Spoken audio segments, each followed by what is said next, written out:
Bismillah, assalamualaikum warahmatullahi wabarakatuh.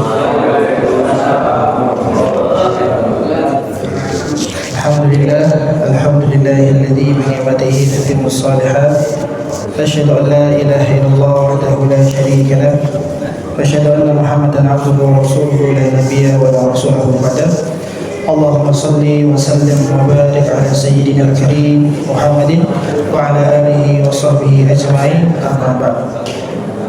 Jamaah sekalian Allah muliakan, alhamdulillah ya, pada kesempatan kali ini kita akan membahas, ini melanjutkan tema yang kemarin, yaitu tentang kitab Zanais ya, Zanais. Apa itu Zanais? Jenazah, kitab jenazah. Kemarin kita telah membahas tentang orang yang sakit, terus berdoa kepada Allah ya, terus kemudian berobat, terus kemudian boleh ruqyah ya, kemudian apa lagi tadi ya, dibolehkannya berobat kepada orang yang non muslim atau perempuan ya. Terus sampai kita dianjurkan untuk menjenguk orang yang sakit, berdoa atasnya dan bersangka baik kepada Allah. Kemudian talqin ya, mentalkinkan mayit ya, sampai memejamkan mata ya ketika dia meninggal dan menghadapkan ke arah kiblat. Terus sampai kita juga sudah masuk kepada al-i'lan an wafatihi, yaitu mengumumkan ya mayit ya yang meninggal, mengumumkan orang yang meninggal ya. Kalau di dalam Indonesia itu almarhum ya, di negara kita tuh kalau orang yang meninggal itu almarhum, berarti dia sudah meninggal, baik dia non muslim maupun muslim itu namanya almarhum juga. Padahal dari kata rahimah, yaitu semoga Allah merahmati ya. Tapi nggak apa-apa karena sudah di Indonesia ini sudah disepakati almarhum itu orang yang meninggal ya nggak masalah, yang penting dia sudah meninggal gitu ya. Nah itu ada dua ya. Di sini ada anjuran dan ada larangan. Diperbolehkannya mengumumkan atau menginformasikan orang yang meninggal, ya, sebagaimana Rasulullah ya, Rasulullah sallallahu alaihi wasallam Najasi ketika meninggal. Kemudian panglima perang Mu'tah itu ada 3 di sini ya, Zaid bin Haritsah, Ja'far ya, sama Abdullah bin Rawahah. Tetapi yang tidak diperbolehkan adalah an-na'yu. An-na'yu itu mengumumkan secara berlebihan sehingga yang diambil adalah euforia, kesedihan, peratapan, kesedihan, penyesalan. Nah ini tidak boleh. Tetapi kalau menginformasikan itu masih boleh. Jadi itu ya. Terus kemudian dilarang meratap an-nihayah, ini dilarang meratap, karena kalau orang yang meratap maka fa innahu yu'adzibu bima niha alaihi yaumil qiyamah, maka orang yang meratap ini menjadi sebab nanti mayitnya disiksa di hari kiamat. Maka sedih nggak apa-apa, menangis nggak apa-apa, tetapi jangan sampai meratap. Pemeratap ini ya solikoh ya, sampai merobek-robek baju, halikoh sampai menjambak-jambak rambut gitu ya. Nah ini tidak boleh, karena seakan-akan tidak ridho atas ketentuan Allah Subhanahu wa Ta'ala. Sampai mana kemarin ya, sampai membayar hutang ya. Silahkan yang keluarga punya hutang, maksimalkan ya, bayarkan hutang terlebih dahulu ya. Dan Rasulullah SAW itu pernah ya tidak mensolati jenazah terlebih dahulu ketika ditanya dia masih punya hutang. Bukan tercela, bukan tercela. Orang yang meninggal punya hutang bukan tercela. Rasulullah pun meninggal punya hutang. Bukan tercela, tetapi Rasulullah lihat si mayit ini itu tidak mampu, ditakutkannya nanti sampai waktu yang rentan lama tidak ada yang bayar hutangnya. Maka tidak lama dari Rasulullah mengumumkan, kenapa saya tidak mau nyolati dulu karena masih punya hutang. Langsung segera sahabat yang di dekatnya, saya akan melunasi hutangnya. Oleh kalau itu mari kita sholat ya. Jadi bukan tidak mau nyolatin, tetapi ini perhatian bagi siapa yang mampu ya, dari saudaranya, dari keluarganya, bagi mayit ini punya hutang maka segera dilunasi. Istirja ini kalimat innalillahi wa inna ilaihi raji'un. Inna sesungguhnya lillah, semua ini milik Allah, wa inna dan sesungguhnya kita semua ilaihi kepada Allah raji'un itu kembali ya. Ini semua milik Allah dan nanti kita akan kembali kepada Allah. Kemudian di sini dilanjutkan doa tertimpa musibah. Nah, ada yang hafal belum doanya? Allahumma bareng-bareng. Ajirni fi musibati wakhlufli khairan minha. Nah, ini kalau kita tertimpa musibah, artinya apa? Ya Allah, dari sejak musibah itu datang, berilah aku pahala. Diganti, jadi musibahnya datang, di situ juga dapat pahala. Kemudian wakhluf khairan minha, gantilah dengan yang lebih baik.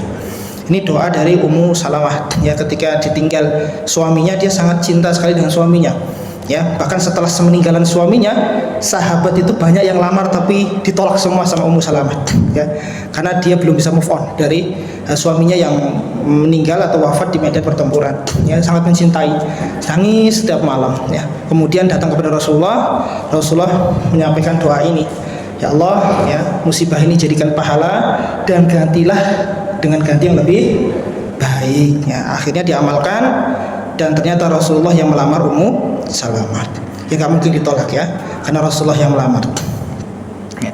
Kemudian di sini ya, ini sampai sini kemarin wujub taghsil ya, itu memandikan mayit ya. Ini semua dimandikan kecuali yang syahid ya, yang syahid. Idza matal muslimu saghiran aw kabiran wajib taghsiluhu ya. Kecil besar semuanya wajib mandi, dimandikan maksudnya. Sawa'an kana jasaduhu kamilan aw kana ba'duhu faqat. Walaupun utuh ya, baik maupun utuh atau kurang. Misalnya tangannya buntung atau mungkin apa ya, kena. Nah, itu enggak lengkap enggak apa, yang penting dimandikan saja yang ada. Walladzi la yughassalu min mautal muslimin wa huwa syahid. Yang tidak dimandikan adalah orang yang mati syahid di dalam ma'rakah. Walaupun mati syahid sendiri kan banyak sendiri ya, banyak sekali turunannya ya. Orang wanita yang melahirkan anak dia syahid, tapi dia tetap dimandikan. Maksudnya yang tidak dimandikan adalah yang syahid fil maqraqah, di dalam medan pertempuran ya. Itu tidak usah dimandikan karena nanti dia akan datang dengan darah dan dengan lukanya di hari kiamat. Yaitu la tughassiluhum fa inna kulla jurhin, karena setiap luka dan setiap darah itu ya, au kullu damin yafuhu miskan yaumal qiyamah, dan datang dengan luka serta darahnya yang baunya sangat harum, miskan ya, misk ya, bau misk seperti minyak wangi. Kemudian memandikan mayit, ayyudha'al mautu ala syai'in murtafi ya, ditempatkan di tempat yang tinggi supaya mudah ya, supaya mudah mengurusinya dan memandikannya ya, tidak di bawah ya.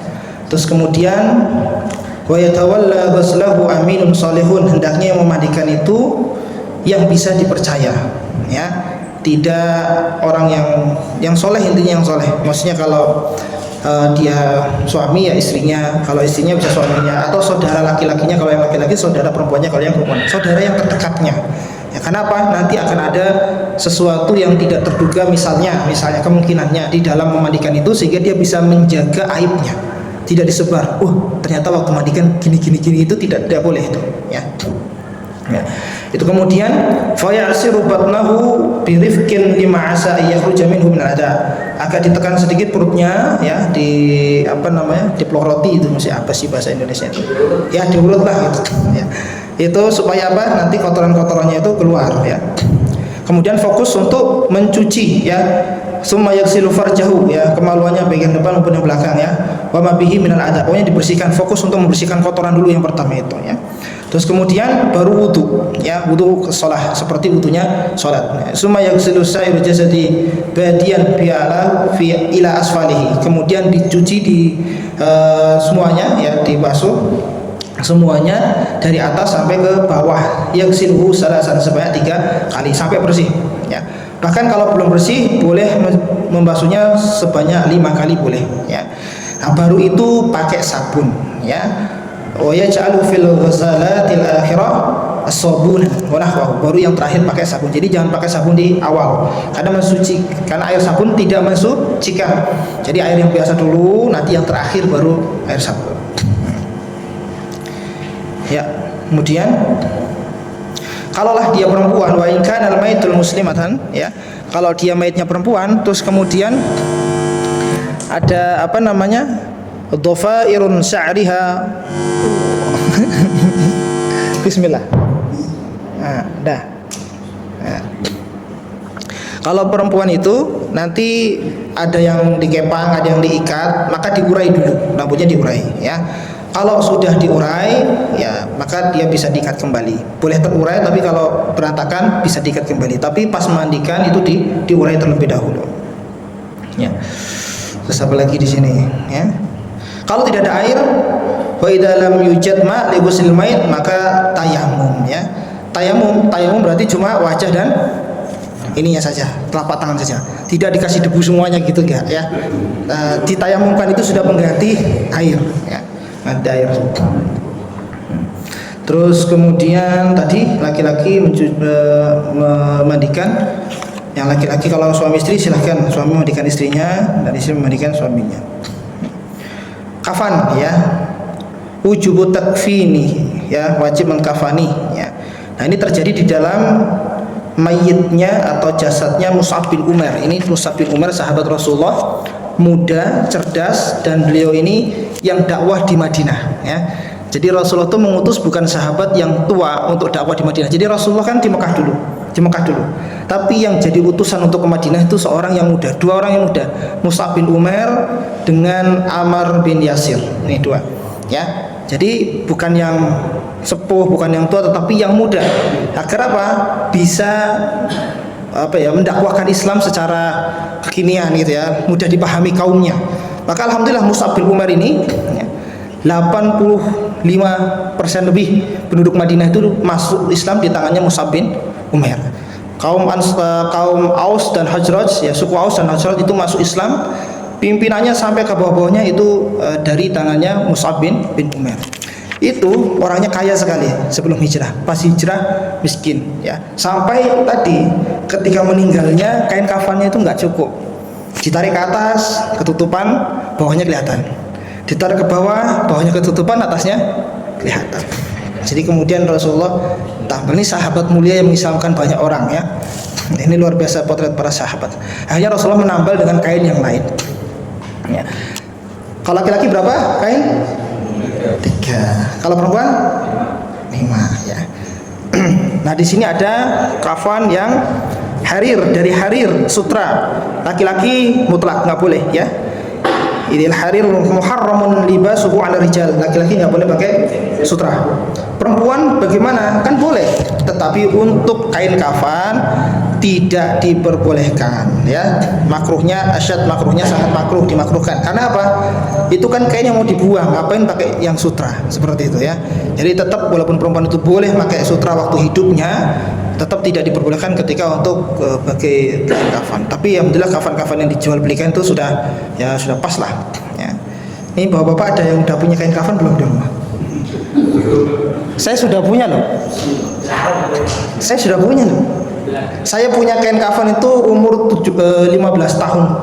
Karena waktu di SMA itu di Pondok Iskarima itu yang masuk sini bawa Quran dan bawa kain kafan. Dan kain kafannya masih sampai sekarang. Di rumah. Iya, koper. Tapi nggak deket-deket, ya. Tapi nggak apa-apa, nggak dekat mati. Yang muda saja sudah punya kain kafan gitu, ya. Tinggal nanti bilang kalau ini pakai kain kafan ini gitu. Cuma nanti kalau misalnya agak jamur gitu, lama cuci gitu, ya. Itu kain kafan yang akan mengafani kita. Tapi kalau itu baru saya sih. Kalau istri dan anak-anak belum. Itu waktu mondok belinya. Jadi di sana itu kan kadang kalau ada acara yang meninggal, acara lompat yang meninggal, acara survival yang meninggal, nah, pakai kafan yang kita bawa itu terkenal Pondok Iskarima itu. Oh, itu yang mondok yang daftarnya bawakan kafan, ya. Ya, intinya kalau ada yang request itu dari kalau kain kafan kan yang tipis, ya, ada sendiri yang tipis. Tapi kalau kain ihram ini kan macam-macam. Tapi boleh kain ihram dijadikan kafan, berarti 3 lembar gitu saja. Kain ihram kan bisa 1-2 saja kan, nah tambahin 1 boleh. Cuma kalau misalnya sudah pakai kain kafan, kemudian ditambahin lagi, nggak perlu. Mending ihramnya buat yang lain, buat berangkat, ya. disunahkan yang tipis, karena itu kan pakaian yang memang mau dibuang gitu ya. Terus kemudian salatun alaihi, salat ya, salat mayit semua sudah tahu caranya semua ya. Ada yang belum tahu? Insyaallah sudah tahu semua. Ya, niat, kemudian takbirnya 4 kali, nggak pakai rukuk, nggak pakai sujud ya.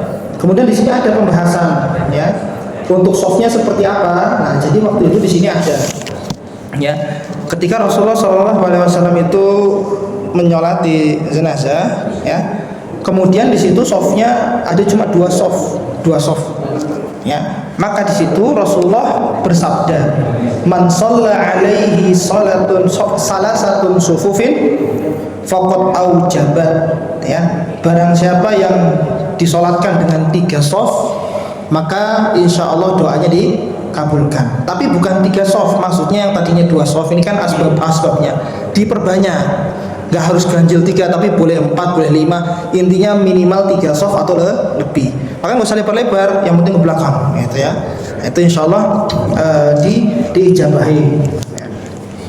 Nah, bagaimana kondisinya ketika misalnya mandufina walam yusalli alaihi, telanjur dikuburkan tapi belum disolati ya, maka ya sudah nggak usah digali lagi. Di sini dijelaskan ya, sholatnya di kuburan ya, sholatnya di kuburan.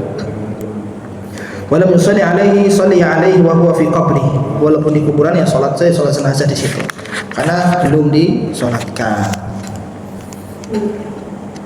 ya. Kemudian tasyi'i janais ya, mengiringi jenazah hanya saja nanti dimakruhkan untuk yang perempuan, walaupun di sini dilarang. Nahi kan nahi mungkar, melarang. Jadi di sini dilarang bagi perempuan, tetapi larangan ini tidak walam yu'zam anaina, jadi larangnya tidak larang banget. Jadi Rasulullah itu melarangnya nggak larang, masih boleh, tapi dimakruhkan saja perempuan ini mengiringi jenazah. Karena apa? Ditakutkannya tadi ya, seperti dulu ada larangan untuk menziarahi kubur bagi perempuan, tetapi dihapuskan ya, sekarang diperbolehkan. Terus kemudian apa lagi?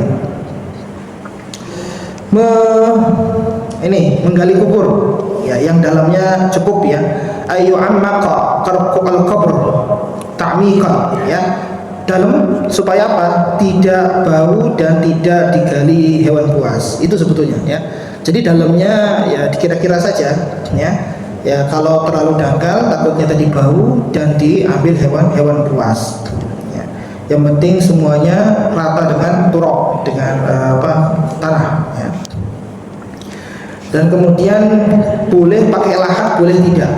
Tetapi apa? Inilah itu afdol ya, akan tetapi dibuat lahat itu lebih utama ya.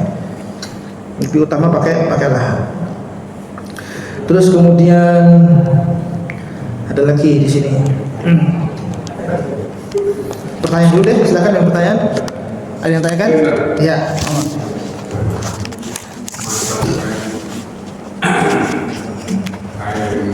Yeah.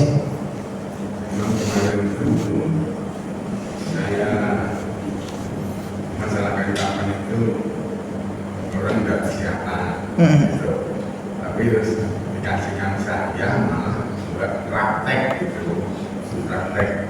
Udah, sini kalau di kelas, nah buat praktek itu. Manikan ya. Pak Bu praktek Pak Bu. Pak Hadi kemarin. Ya, Hadi. Ya Pak Hadi ya. Ya Pak Hadi. Kemarin. Ya. Ada di situ. Ya, Pak.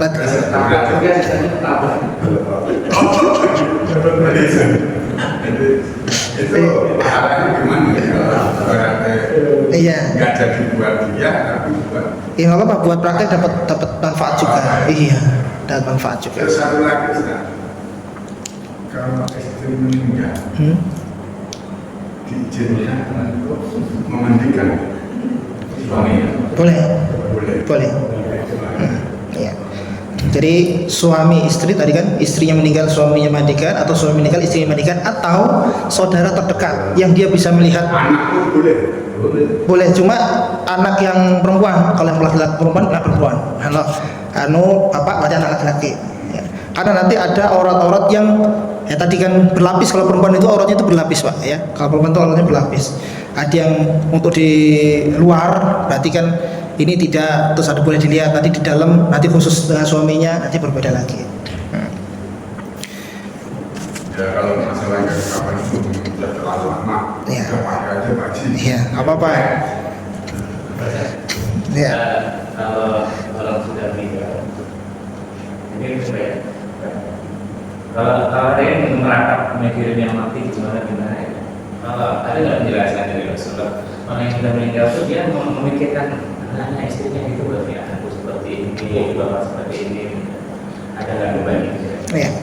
Bagi yang sudah meninggal, satu dia mengalami perjalanan sendiri yang lebih berat sebetulnya. Tinggal berat ringannya dia fokus sendiri, tetapi tetap dia menunggu sebetulnya, menunggu transferan pahala, transferan kebajikan. Jadi maksudnya ini motivasi bagi yang masih hidup ya.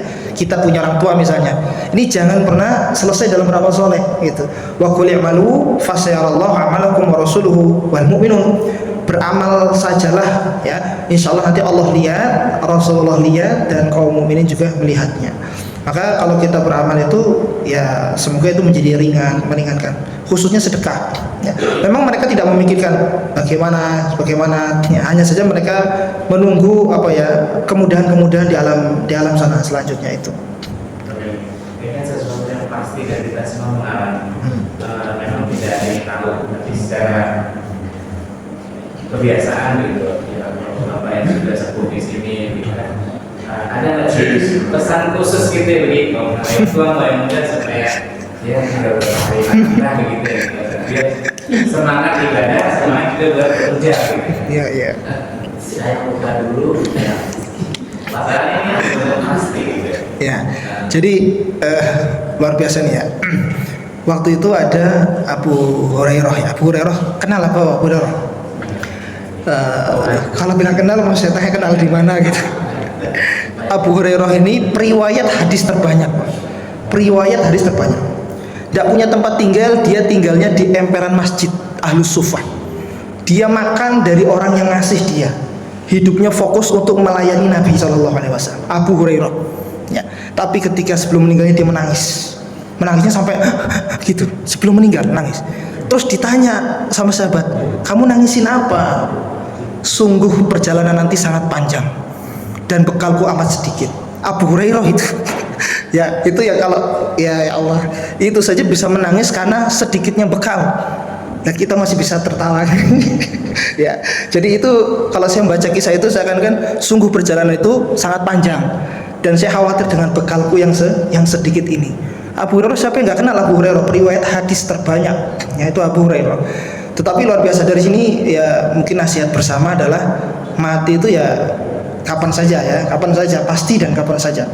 Qul innal mautal ladzi tafirruna minhu fa innahu mulaqikum. Tafir itu kan pergi. Kemana saja kita pergi, sakit kita langsung berobat ya, kurang enak badan langsung minum obat. Kemanapun kita menghindari kematian, fa innahu mulaqikum, itu akan nyamperin kita, itu pasti mati.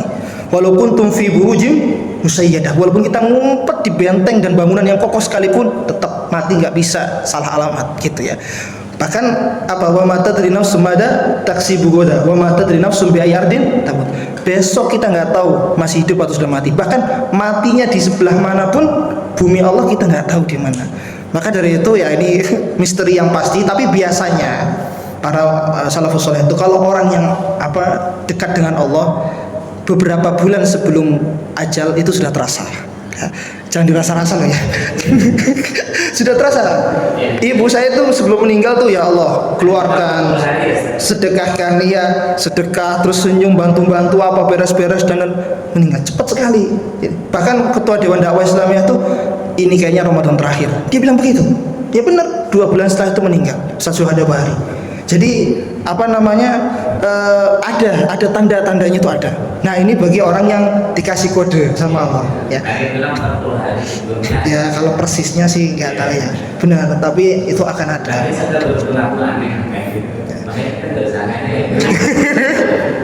Pokoknya setiap sebelum tidur Pak ya, manfaatkan untuk muhasabah, untuk banyakin sebelum tidur, banyak istighfar, memaafkan semua orang, pokoknya bersih ya. Semua bersih. Takutnya mau bangunin bukan muazin, man rabbuka, kan itu repot nanti. Ya, jadi kalau pas masih bangun lagi, alhamdulillah itu berarti masih ada umur ya. Alhamdulillahilladzi ahyana, dihidupkan. Kami dihidupkan kita. Ba'dama amatana, setelah kami mati. Jadi tidur itu sebenarnya mati sebentar. Mati kita hidup lagi. Ya, jadi maka itu kita bersyukurlah. Nah, ada yang lain? Silakan.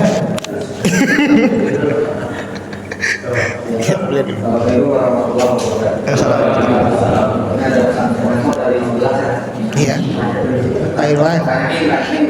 Bisa mengenai untuk tuntunan perlakuan jenazah di dalam kubur waktu kita memakamkan, kan ada apa namanya prosedur buka itu tadi. Ya, membuka tadi. Ya. Itu katanya kalau nggak dibuka kita datang bilang ada masyarakat itu kan buka. Itu ada tuntunan nggak? Ya, tuntunannya itu aja. Ya. Tuntunannya dibuka di sini ada di sini ya, dalam memasukkan ke liang lahat tadi. Pas masukkan ke liang lahat dibuka. Ya, sama nanti dihadapkan ke kiblat. Jadi dibuka, kemudian dihadapkan ke kiblat ya. Mencium nggak mencium tapi dihadapkan ke kiblat. Bahkan nanti di sini ya ada untuk ayyustahabbu liman hadarat dafna'an yahsuwa salasan. Ya, itu melemparkan tanah 3 kali ke dalam ke mayit itu ya, bagi yang hadir mengkafaninya. Hanya saja ini mustahab gitu. Jadi istilahnya ya kalau memang perlu, kalau enggak apa-apa. Adapun nanti itu mitos ketika enggak dibuka nanti seperti itu enggak ada. Ya itu kan buka biar wajahnya kebuka, maksudnya biar seperti ini lagi gitu. Cuma kan dibalut dengan kain kafan, tidak tertutup gitu kan. Kalau begini kan tertutup seperti itu. Jadi dibuka, semua dibuka, talinya aja, kemudian dihadapkan ke kiblat. Itu saja sih tuntunannya. Assalamualaikum. Ya.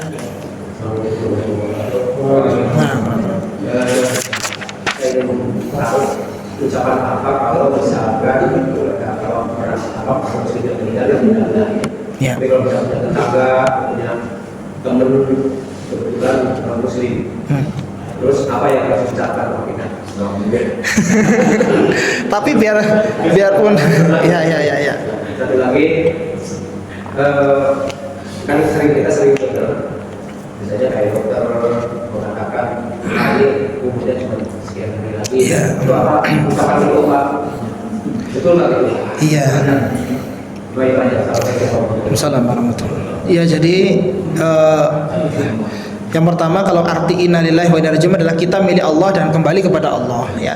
Memang semua kembali kepada Allah. Muslim, non muslim, kafir, beriman, semua kembali kepada Allah. Tinggal nanti bagaimana tempatnya ya. Jadi kalau itu menimpa kita, keluarga kita non muslim ya tetap kita kan sedih ketinggalan ditinggal beliau, karena kita belum sempat berdakwah, belum memasukkan dia ajak ke dalam muslim ya. Tetap innalillahi wa inna ilaihi raji'un seperti itu. Ya, nggak boleh Allah maghfir lahu gitu. Doakannya tidak. Ya, kenapa? Istirja boleh. Istirja kan kita lagi sedih ditinggal saudara kita yang bukan harusnya ya. Yang sebetulnya kita bisa mengajak dia ke dalam muslim, tetapi kita gagal katakanlah.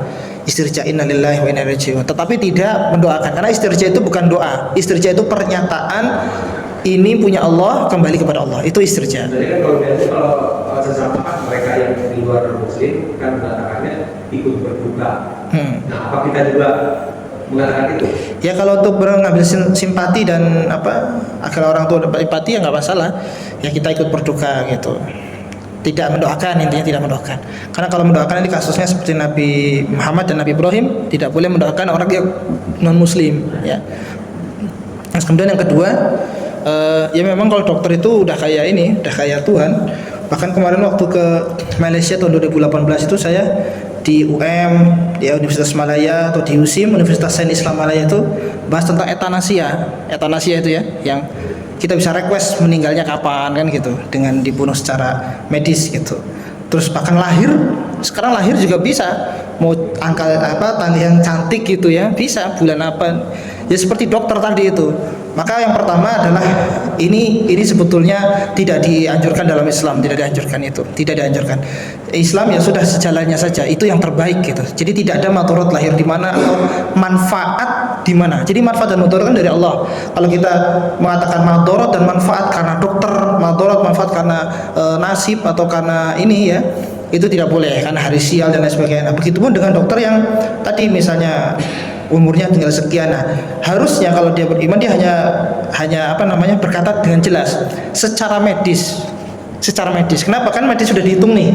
Dokter obatnya sekian, sama pengalamannya kan, historisnya kalau kena penyakit sekian paling bertahan sekian. Secara medis itu bertahan segini ya.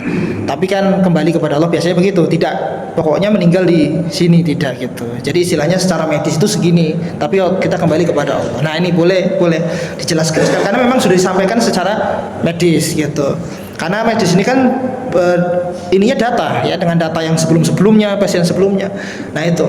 Adapun kayak euthanasia terakhirnya kemarin juga sama MUI juga ya diharamkan, nggak boleh euthanasia. Ya kalau misalnya dia meninggal beneran ya meninggal, kalau dia belum meninggal berarti ujian bagi keluarganya. Bagi keluarga. Kan kalau euthanasia itu berarti kan sudah ya hidup tidak gitu kan, tinggal jantungnya saja nggak bisa ngapa-ngapain, biaya juga banyak gitu. Dan sebenarnya ini ujian sebenarnya bagi yang ditinggalnya seperti itu. Yang belum nanya. Ya, satu lagi. Ini saat ada kondisi khusus, umpamanya ada jenazah yang dari korban gugur dengan Iya. kemudian dimakamkannya kan peti, Peti. ya di jenazah. Tadi dimakamkannya dengan itu gimana? Menurut tuntunannya tadi seperti itu. Kalau dengan peti tetapi dia Islami ya masalah. Petinya masukin tapi dia sudah Islami. Islami itu ya susah juga pakai peti karena kan dia harus ke tanah, dia nempel tanah. Nah, aduk kiblat enggak bisa. Ya. Jadi harus dibuka dulu apa bisa? Ya, kenapa yang belum tahu ya nggak dosa lah. Tetapi dia dikafanin kan? Dikafanin, dimandikan. Ya. Itu kan intinya yang wajib. Jadi ada yang wajib, ada yang mustahab dianjurkan, ada yang diwajibkan, ada yang disunahkan. Yang disunahkan itu tadi menghadap, masuk liang lahat. Kan tanpa liang lahat juga boleh. Misalnya ditaruh di tengah-tengah saja gini, nggak apa-apa, nggak pakai liang lahat nggak apa-apa. Cuma mustahabnya pakai liang lahat. Jadi yang diwajibkan itu tadi dikafani, dimandikan, ya, disolatin, itu wajibnya seperti itu, dikuburkan. Jadi makamkan dengan peti lagi. Iya.